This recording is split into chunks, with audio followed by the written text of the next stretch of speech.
Happy cooking everyone! 9 ways to make a perfect buchi. Ihanda natin ang mga sangkap. First, bolda kamote.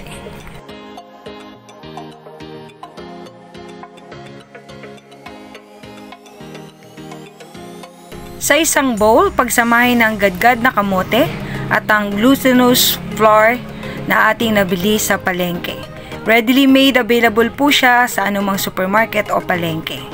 Pagkatapos, sa pamamagitan ng ating magic hands, haluin natin ang flour mixture at ang ginadgad na kamote hanggang sa ma-incorporate po siya ng mabuti at isunod natin ang ating asukal.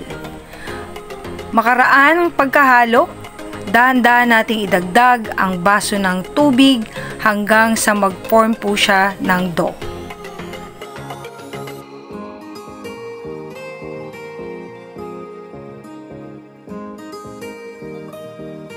I-form nyo po siya into a ball at pag pwede nang i-handle, lagay po natin siya sa flour board o sa ating chopping board para tuluyan natin siyang imasa at i-form into small little balls like the size of buchi. Para mas maganda ang mixture, i-knead natin siya ng konti at i-rest ng konti habang ginagawa natin ang ating masa.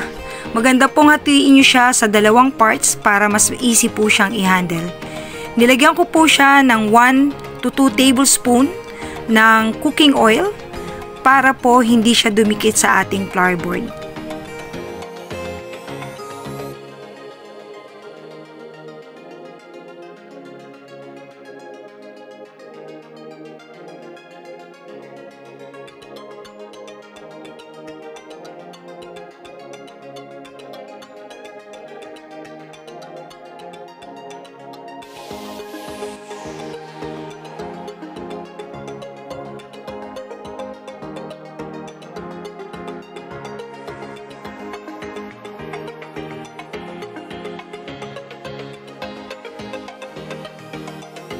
Pag ready na, sinimulan ko na siyang hatiin sa small pieces at bibilugin natin siya kagaya ng buchi.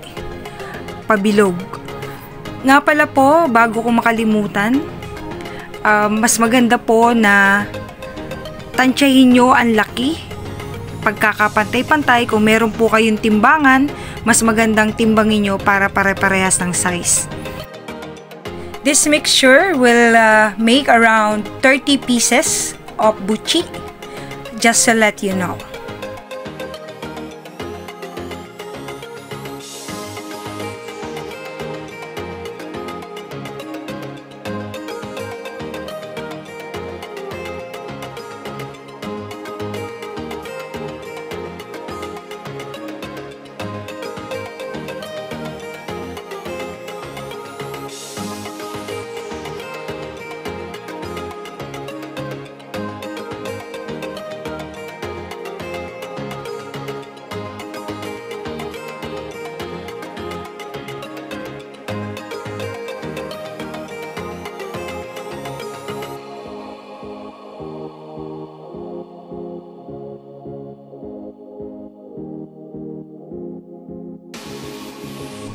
Ayan, ready na ang ating mga buchi balls at pwede na natin itong lagyan ng filling.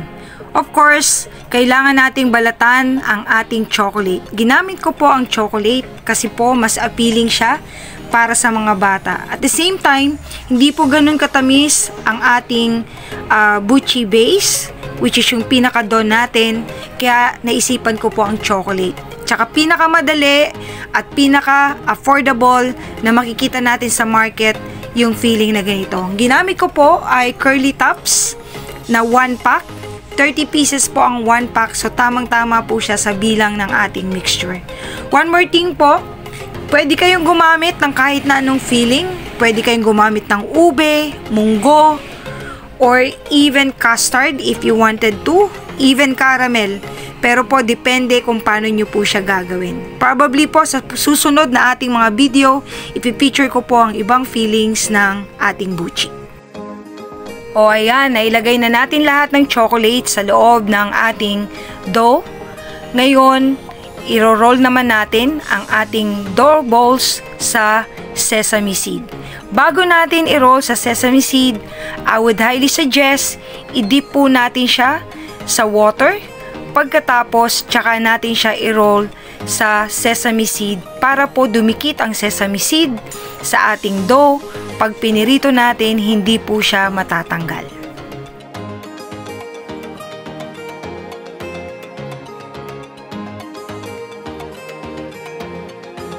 Patuloy nating gawin ang prosesong ito hanggang sa mabalot lahat ng dough ng sesame seed. O ayan, ready na siya for frying. Pagkatapos, maghanda tayo ng mantika na mainit sa isang pan at pirituhin natin ang ating buchi balls. Make sure na hindi crowded ang ating buchi sa pan para hindi lumamig ang mantika at hindi ma-absorb ng mantika ang ating pinipirito. I would highly suggest deep fry po siya up until golden brown.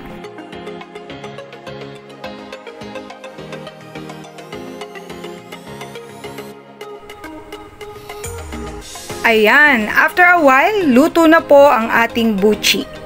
Napakasarap po, pati ang filling ay nagme-melt. Hindi po siya sickly sweet, but just enough sweet so that it could melt in your mouth. Happy cooking everyone! To God be the glory. Have a good day.